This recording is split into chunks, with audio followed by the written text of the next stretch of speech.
मेरे साथ बोलिए, भारत माता की। क्यों भाई, क्या हो गए आप लोगों की आवाज को? अम्मा एन्नाச்சு இன்னும் சத்தமா கேட்கலையா? एनडीए सरकार बनानी है या नहीं बनानी है? एनडीए அரசாங்கம் அமைக்கப்பட வேண்டுமா வேண்டாமா? मोदी जी के नेतृत्व में तमिलनाडु में हमारी सरकार बनानी है या नहीं बनानी है? மோடி அவர்களின் தலைமையின் கீழ் நம்முடைய தமிழ்நாட்டிலே அரசாங்கம் அமைக்கப்பட வேண்டுமா வேண்டாமா? तो ऐसी आवाज नहीं चलेगी भाई। இந்த குரல்லாம் பத்தாது। सभी लोग हाथ उठाइए, जरा दोनों हाथ उठाइए, विजय के संकल्प की मुट्ठी बीजिए, உறுதியான உறுதிப்பாட்டை வெளிப்படுத்துங்கள், உங்கள் கைகளை உயரே உயர்த்துங்கள் और प्रचंड आवाज से बोलिए, உரத்த குரலில் முழக்கம் செய்யுங்கள், भारत माता की वंदे वंदे वंदे। मंच पर उपस्थित भारतीय जनता पार्टी के प्रदेश अध्यक्ष श्रीमान नयनार नागेंद्र जी, भारतीय जनता पार्टी के वरिष्ठ नेता के अन्नामलाई जी, तमिलनाडु चुनाव के प्रभारी और भारत के कॉमर्स मिनिस्टर श्री पीयूष गोयल जी, डॉक्टर एल मुरुगन जी, श्री एन रामचंद्रन जी, और आज इतनी बड़ी संख्या में आए हुए भारतीय जनता पार्टी के मालिक, ऐसे मेरे सभी कार्यकर्ताओं को मेरा प्रणाम। மேடையிலே வீற்றிருக்கின்ற தமிழ்நாடு பாரதிய ஜனதா கட்சியின் தலைவர் நயினார் நாகேந்திரன் அவர்களே। भाई नाम मत बोलिए, आप सीधा अंत में जो मैं बोला ना वो बोल दीजिए। பாரதிய ஜனதா கட்சியின் காவலர்களாகவும் சிப்பாய்களாகவும் இருக்கின்ற என் அருமை பாரதிய ஜனதா கட்சி தொண்டர்களே, உங்கள் அனைவருக்கும் என்னுடைய நல்வணக்கங்கள்। सबसे पहले मैं महान तमिल भाषा में आपसे बात नहीं कर सकता हूं, इसलिए हाथ जोड़कर आपसे माफी मांगता हूं। இந்த மாபெரும் மகத்தான தொன்மையான தமிழ் மொழியிலே என்னால் உரையாற்ற முடியவில்லை, அதற்காக உங்கள் அனைவரிடமும் நான் மன்னிப்பு கோருகிறேன்। मैं तमिलनाडु की इस पावन पवित्र भूमि को प्रणाम कर कर मेरी बात की शुरुआत करता हूं। தமிழ்நாட்டின் இந்த புனிதமான மண்ணுக்கு நான் என்னுடைய நல் வணக்கங்களை தெரிவித்துக் கொண்டு என்னுடைய உரையை துவங்குகின்றேன்। यही भूमि के म्यांमार, अलवार और सिद्धर जैसे महान विद्वानों को प्रणाम कर कर मेरी बात की शुरुआत करता हूं। இந்த மண்ணுக்கே உரித்தான ஆழ்வார்கள், நாயன்மார்கள், சித்த புருஷர்கள் அவர்களுக்கு நான் தலை வணங்கி என்னுடைய உரையை துவங்குகின்றேன்। जिसके साथ चोला और पांडे वंश का महान विरासत जुड़ा है, ऐसी पुडुकोट्टई में आकर मैं आप सबको बहुत बहुत अभिवादन करता हूं। இங்கே மாபெரும் சோழ சாம்ராஜ்யம், அத்தகைய சாம்ராஜ்யத்தை இங்கே அந்த சாம்ராஜ்யம் இருந்த அத்தகைய புதுக்கோட்டைக்கு நான் என்னுடைய உரையை துவக்குகின்றேன். मैं भगवान गोकर्णेश्वर और देवी बृहद को प्रणाम कर कर मेरी बात की शुरुआत करता हूं. சிவனாருக்கும் உமையவளுக்கும் நான் என்னுடைய தலையை வணங்கி அவர்களுக்கு சிரம் தாழ்த்தி என்னுடைய உரையை துவங்குகின்றேன். मित्रों, आज भारत के महान सपूत तमिलनाडु के ही लाल जेसी कुमारप्पा की जन्मतिथि है. मैं उनको भी याद करना चाहता हूं. தமிழ்நாட்டின் மகத்தான புதல்வன் இந்த மண்ணின் மைந்தன் ஜேசி குமரப்பா அவர்களுக்கும் அவர்களுடைய பிறந்த நாளை ஒட்டி நான் என் நினைவலைகளை சமர்ப்பிக்கின்றேன்.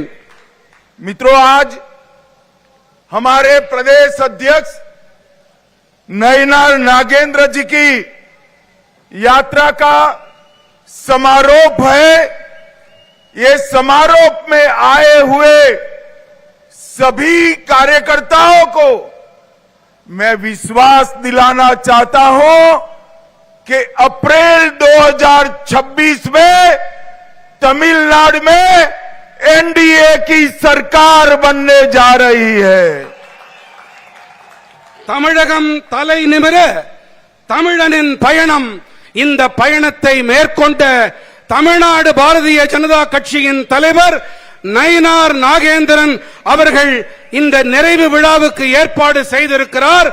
இந்த நிறைவு விழாவிலே நான் ஒரு விஷயத்தை கூறிக்கொள்ள விரும்புகிறேன். ஏப்ரல் மாதம் 2026 தேதி இங்கே தமிழ்நாட்டிலே பாரதிய ஜனதா கட்சியின் என்டிஏ தலைமையிலான இங்கே ஆட்சி மலரும். मित्रों, मैं आज इस विराट सभा के माध्यम से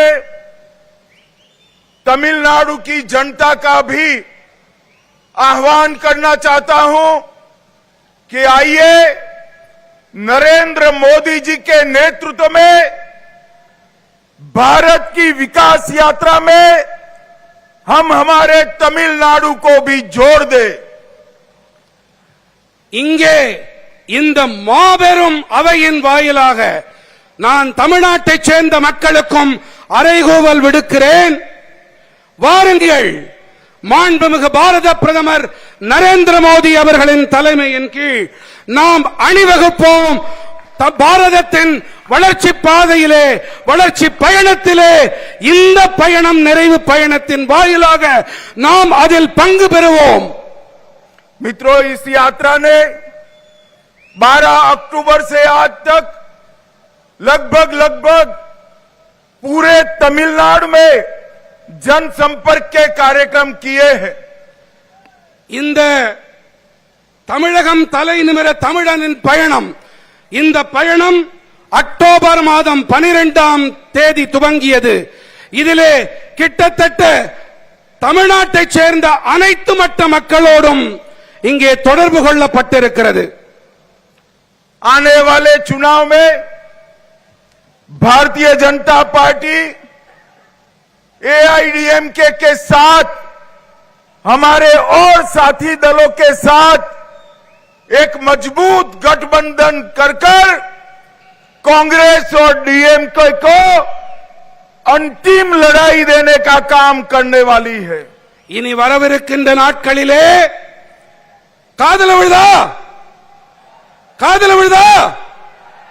வரவிருக்கின்ற நாட்களிலே பாரதிய ஜனதா கட்சியும் அனைத்திந்திய அண்ணா திராவிட முன்னேற்ற கழகமும் இன்னும் பிற கூட்டணி கட்சிகளும் வலுவான கூட்டணி அமைத்து இங்கே ஆட்சி அமைக்க போகிறோம்.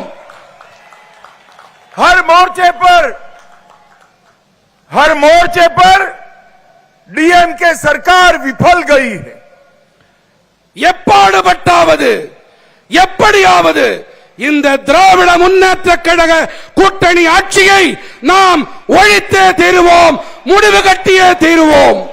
पूरे भारत में सबसे करप्ट गवर्नमेंट अगर कहीं पर है तो दुर्भाग्य से वो तमिलनाडु में है. மக்களே, ஒரு விஷயத்தை கொஞ்சம் கவனமா கேளுங்க. ஒட்டுமொத்த பாரதத்திலையும் எங்கேயாவது மிகப்பெரிய ஊழல் நிறைந்த கட்சி, மிகப்பெரிய ஊழல் நிறைந்த ஆட்சி என்று சொன்னால் அது தமிழ்நாட்டின் திராவிட முன்னேற்ற கழக ஆட்சிதான். भाई साहब, मैं बोलूं इतना ही बोलिए आप. तमिलनाडु सरकार बोला तो इतना ही बोलिए आप. अपने घोषणा पत्र का सबसे कम वादों को पूरा करने वाली कोई सरकार है तो तमिलनाडु में डीएमके सरकार है. தேர்தல் அறிக்கையிலே மிக குறைவான அளவு வாக்குறுதிகளை நிறைவேற்றி இருக்கிற கட்சி என்றால் அது திராவிட முன்னேற்ற கழகத்தின் இந்த ஆட்சிதான். तमिलनाडु के अंदर तमिलनाडु के माताओं बहनों की कोई सुरक्षा की गारंटी नहीं है. தமிழ்நாட்டிலே தாய்மார்கள் சகோதரிமார்களுக்கு எந்தவித பாதுகாப்பும் இன்று இல்லை. मित्रों, तमिलनाडु सरकार का एकमात्र उद्देश्य है स्टालिन जी के बेटे उदयनिधि को मुख्यमंत्री बनाना. தமிழ்நாடு அரசின் ஒரே நோக்கம் என்று சொன்னால் அது மு.க. ஸ்டாலின் அவர்களுடைய மகன் உதயநிதி ஸ்டாலின் அவர்களை முதலமைச்சராக்குவது மட்டும்தான். मैं आज तमिलनाडु की जनता को कहने आया हूं, तमिलनाडु के अंदर अब ये परिवार की राजनीति को समाप्त करने का समय आ गया है. தமிழ்நாட்டின் மக்களிடம் நான் ஒன்றை கூறிக்கொள்ள விரும்புகிறேன். ஒரு குடும்ப ஆட்சி அதற்கு முடிவு கட்டியே தீர வேண்டும். அதற்கான நேரம் வந்துவிட்டது. पहले करुणानिधि जी, फिर स्टालिन जी और अब उदयनिधि.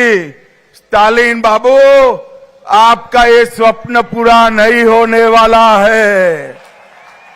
முதலிலே கருணாநிதி அவர்கள், பிறகு மு.க. ஸ்டாலின் அவர்கள், பிறகு உதயநிதி ஸ்டாலின் என்று திட்டம் போடுகிறீர்களே. ஸ்டாலின் அவர்களே, உங்களுடைய கனவு மெய்யாகாது. मित्रों, इस बार दीवार पर लिखा हुआ मैं पढ़ पाता हूं कि अप्रैल 2026 में तमिलनाडु में एनडीए सरकार बनने जा रही है. மக்களே, இந்த முறை சுபத்திலே தெளிவாக இந்த சித்திரம் காணப்படுகிறது. 2026 கண்டிப்பாக என்டிஏ தேசிய ஜனநாயக கூட்டணியின் ஆட்சிதான் அமையப் போகின்றது. एआईएडीएमके और भारतीय जनता पार्टी का अलायंस नेचुरल अलायंस है. அகில இந்திய அண்ணா திராவிட முன்னேற்ற கழகம், பாரதிய ஜனதா கட்சி, இந்த கூட்டணி இது ஒரு வெற்றி கூட்டணி. हम 1998 में 7 एग्जामिनेशन में सबसे पहले तमिल भाषा में एग्जाम लेने की शुरुआत नरेंद्र मोदी जी ने कराई. ஸ்டாலின் அவர்கள் என்ன பரப்புரை செய்கிறார் என்று சொன்னால், என்டிஏ அரசாங்கம் நம்முடைய தொன்மையான தமிழுக்கு எதிரானது என்று பரப்புரை அவர் செய்து வருகின்றார். ஆனால் நமது என்டிஏ அரசாங்கம் ஐஏஎஸ் ஐபிஎஸ் தேர்வுகளிலே இந்த அரசாங்கம் தான் முதன்முறையாக தமிழை அறிமுகம் செய்திருக்கிறது. तमिलनाडु के रेलवे स्टेशनों पर तमिल भाषा में घोषणा करने का काम भी नरेंद्र मोदी जी ने करवाया. நம்முடைய ரயில் நிலையங்களிலே தமிழிலே அறிவிப்பு செய்வது என்பதையும் நம்முடைய மோடிஜி அவர்கள் தான் செய்திருக்கின்றார். बनारस हिंदू विश्वविद्यालय में तमिल पढ़ने के लिए सुब्रमण्यम भारती चेयर की शुरुआत नरेंद्र मोदी जी ने की। வாராணசியிலே BHU அந்த பல்கலைக்கழகத்திலே தமிழிலே பாரதியின் பெயரால் ஒரு இருக்கை அமைத்திருக்கின்றார் நம்முடைய மாண்புமிகு பாரத பிரதமர் நரேந்திர மோடி அவர்கள்। महान ग्रंथ तिरुकुरल का भारत की 13 भाषाओं में अनुवाद नरेंद्र मोदी जी ने कराया। நம்முடைய மகத்தான வேதமான திருக்குறளை தமிழ் பாரத நாட்டின் 13 மொழிகளிலே மொழியாக்கம் செய்வித்திருக்கிறார் மாண்புமிகு பாரத பிரதமர் நரேந்திர மோடி அவர்கள்। मेडिकल और इंजीनियरिंग की परीक्षाएं तमिल भाषा में लेने की शुरुआत नरेंद्र मोदी जी ने कराई। தேர்வுகளை தமிழிலே எதிர்கொள்ளக்கூடிய வசதிகளை ஏற்படுத்தி கொடுத்திருக்கிறார் மாண்புமிகு பாரத பிரதமர் நரேந்திர மோடி அவர்கள்। भारत सरकार ने फिजी में तमिल भाषा में शिक्षण कार्यक्रम की शुरुआत कराई। நம்முடைய பாரத அரசு பிஜி தீவுகளிலே தமிழை கற்பிப்பதற்காகவும் தமிழை கற்றுக்கொள்வதற்காகவும் வசதி வாய்ப்புகளை ஏற்படுத்தி அமைத்து கொடுத்திருக்கின்றது। और महान सेंगोल को इतने सालों से कांग्रेस डीएमके ने एक म्यूजियम में रखा था, नरेंद्र मोदी जी ने सेंगोल को पार्लियामेंट में स्थापित करने का काम किया। மாபெரும் மகத்தான செங்கோலினை இத்தனை ஆண்டு காலம் காங்கிரஸ் மற்றும் திராவிட முன்னேற்ற கழகம் அவர்கள் அருங்காட்சியகத்திலே வைத்து பாதுகாத்திருந்தார்கள்। ஆனால் நம்முடைய பாரத பிரதமர் மாண்புமிகு நரேந்திர மோடி அவர்கள்தான் அதனை இன்று நாடாளுமன்றத்திலே வைத்து அழகு பார்க்கிறார்। अभी अभी भारत के उपराष्ट्रपति पद पर हमारे श्रीमान राधा कृष्णन जी को चुनकर लाने का काम भी बीजेपी और नरेंद्र मोदी जी ने किया। நம்முடைய துணை குடியரசுத் தலைவராக தமிழரான சிபி ராதாகிருஷ்ணன் அவர்களையும் பதவியில் அமர்த்தி அழகு பார்த்திருக்கிறார் நம்முடைய பாரத பிரதமர் மாண்புமிகு நரேந்திர மோடி அவர்கள்। तमिलनाडु सरकार वादा खिलाफी करने वाली सरकार है। इनके शासन में कर्मचारी भी सड़क पर आने के लिए मजबूर हुए हैं। சகோதர சகோதரிகளே, தமிழ்நாடு அரசாங்கம் எத்தனை மோசமானது என்று சொன்னால் அரசு ஊழியர்கள் தெருவில் இறங்கி போராடக்கூடிய ஒரு அவல நிலைமை நிலவுகிறது। जब सफाई कर्मचारी प्रदर्शन करते हैं उन पर लाठियां चलाई जाती है। துப்புரவு பணியாளர்கள் போராட்டத்திலே ஈடுபட்டால் அவர்கள் மீது தடியடி நடத்தப்படுகின்றது। स्कूल शिक्षक रोड पर आते हैं तो 1300 महिला शिक्षिका को जेल में डाल दिया जाता है। ஆசிரிய பெருமக்கள் அவர்கள் தெருவில் இறங்கி போராடக்கூடிய கட்டாயத்திற்கு உள்ளாக்கப்படுகின்றார்கள்। அதிலே அவர்கள் மீது 1300 பெண் ஆசிரியைகள் மீது அவர்கள் கைது செய்யப்பட்டு வன்முறைக்கு ஆளாக்கப்படுகின்றார்கள்। Nurse, community health officer, anganwadi worker protest करते हैं तो 600 नर्सों को जेल में डालने का काम होता है। ஆங்கன்வாடி பணியாளர்கள் போன்ற அரசு பணியாளர்கள் போராட்டத்திலே இறங்கினால் அவர்கள் உடனடியாக சிறைச்சாலைகளுக்கு அனுப்பப்படுகின்றார்கள்। किसानों को भी धोखा देने का काम तमिलनाडु सरकार ने किया है। விவசாயிகளை கூட அவர்கள் சும்மா விட்டு வைக்கவில்லை। விவசாயிகளையும் அவர்கள் கொடுமைக்கு ஆட்படுத்துகின்றார்கள், ஏமாற்றுகின்றார்கள்। डीएमके सरकार ने तमिलनाडु को डंपिंग ग्राउंड बनाया है दूसरे राज्यों का खतरनाक बायोमेडिकल कचरा तमिलनाडु की पवित्र नदियों में डाला जा रहा है। இந்த திமுக அரசாங்கம் தமிழ்நாட்டை எப்படி ஆக்கி இருக்கிறது தெரியுமா? மற்ற மாநிலங்களைச் சேர்ந்த நச்சு கழிவுகள், அந்த கழிவுகளின் குப்பை கிடங்காக நம்முடைய தமிழ்நாட்டை ஆக்கி இருக்கின்றார்கள்। और भाइयों बहनों, तमिलनाडु में हिंदू आस्था के, हिंदुओं के विश्वास के अपमान का सिलसिला इन्होंने चलाकर रखा है। தமிழ்நாட்டிலே இந்துக்களுக்கும் சரி, அவர்களுடைய சமய நம்பிக்கைகளுக்கும் சரி, வழிபாட்டு முறைகளுக்கும் சரி முடிவு கட்டும் வகையிலே தமிழ்நாடு அரசு செயல்பட்டுக் கொண்டிருக்கின்றது।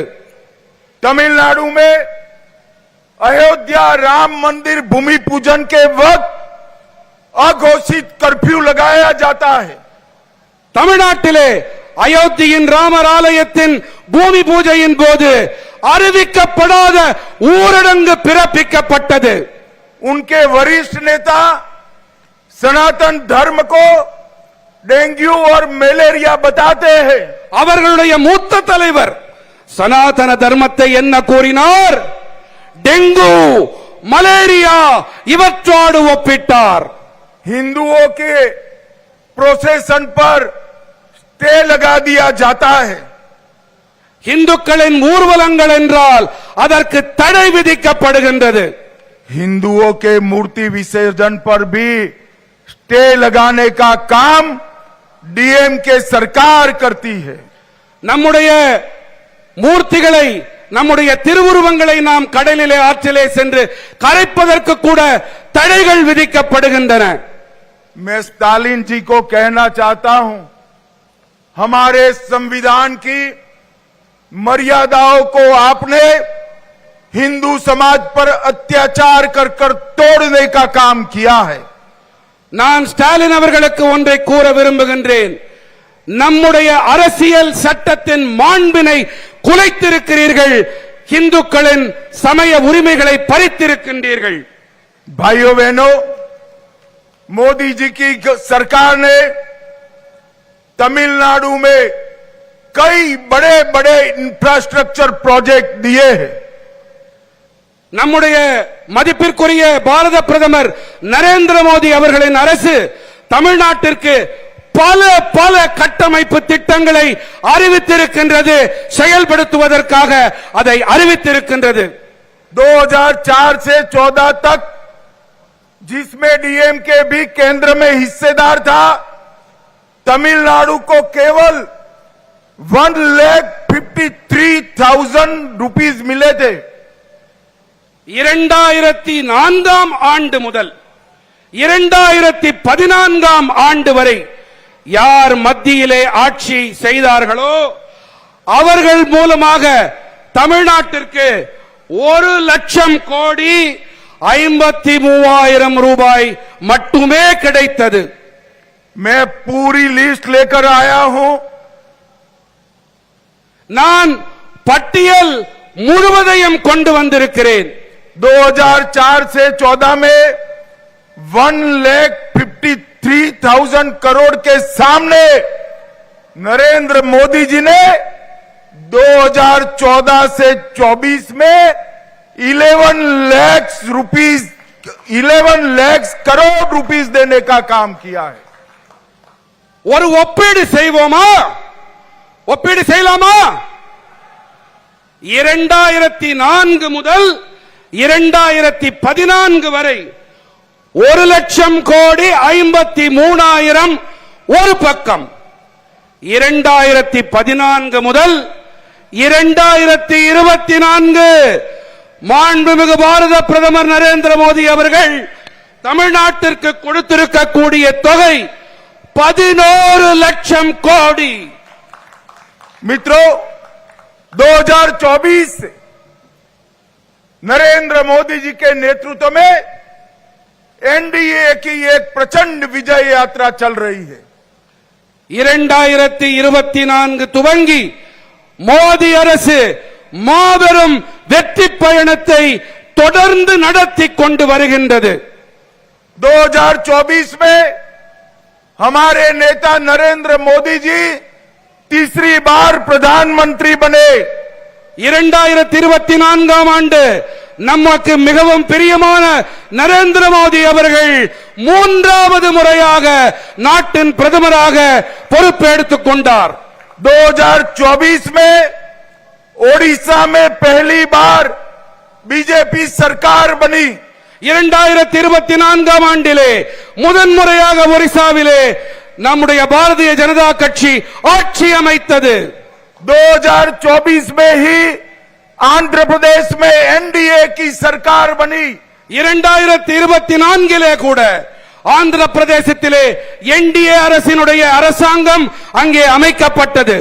2025 में हरियाणा में तीसरी बार भारतीय जनता पार्टी की सरकार बनी. 2025 ஹரியானாவிலே மூன்றாவது முறையாக பாரதிய ஜனதா கட்சி ஆட்சியை பிடித்தது. 2025 में तीसरी बार महाराष्ट्र में भारतीय जनता पार्टी और एनडीए की सरकार बनी. அதே போல 2025 ஆண்டிலே மகாராஷ்டிரத்திலே பாரதிய ஜனதா கட்சி என்டிஏ கூட்டணி மூன்றாவது முறையாக ஆட்சியை பிடித்தது. 2025 में 27 साल बाद दिल्ली में हमारी सरकार बनी. 2025 ஆண்டிலே 27 ஆண்டுகளுக்கு பிறகு மாநகர் தில்லியிலே பாரதிய ஜனதா கட்சி ஆட்சி அமைத்தது. हमने बिहार में 2025 में इंडी अलायंस का सुपड़ा साफ कर दिया. 2025 பீகார் மாநிலத்திலே இண்டி கூட்டணி மண்ணை கவ்வியது.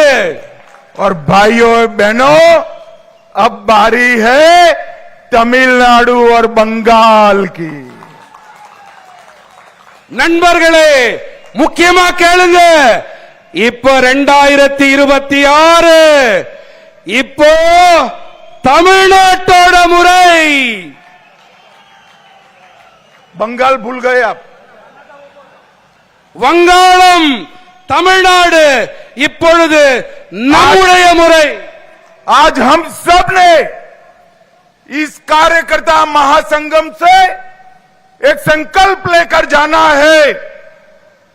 இங்கே இந்த அவையிலே இங்கே குழுமி இருக்கக்கூடிய நம்முடைய காரியகர்த்தர்கள் ஒரு உறுதிப்பாட்டை மேற்கொண்டு நாம் இங்கிருந்து பயணிக்க வேண்டும். 2024 और 25 भारतीय जनता पार्टी के विजय के साल रहा. 2026 में तमिलनाडु और बंगाल में प्रचंड बहुमत से एनडीए की सरकार बनानी है. 2024-25 நாடு முழுமையும் பாரதிய ஜனதா கட்சியோடு பயணித்தது. 2026 மேற்கு வங்கம் மற்றும் தமிழ்நாடு இங்கே நாம் பெரும்பான்மையை பெற வேண்டும். भाइयों बहनों मुझे बताइए आप सभी लोग इसके लिए तैयार है क्या? சகோதர சகோதரிகளே என்னிடம் ஒன்றை கூறுங்கள், வாக்களியுங்கள். இதற்கு நீங்கள் அனைவரும் தயாரா? உரக்க சொல்லுங்கள். இன்னும் ஜாஸ்தி. ஜார்ஜ் கோட்டையை எட்ட வேண்டும். साथ दोनों उठाइए जरा दोनों हाथ. तमिलनाडु में एनडीए सरकार बनाने के संकल्प की मुट्ठी भींचे और प्रचार भारत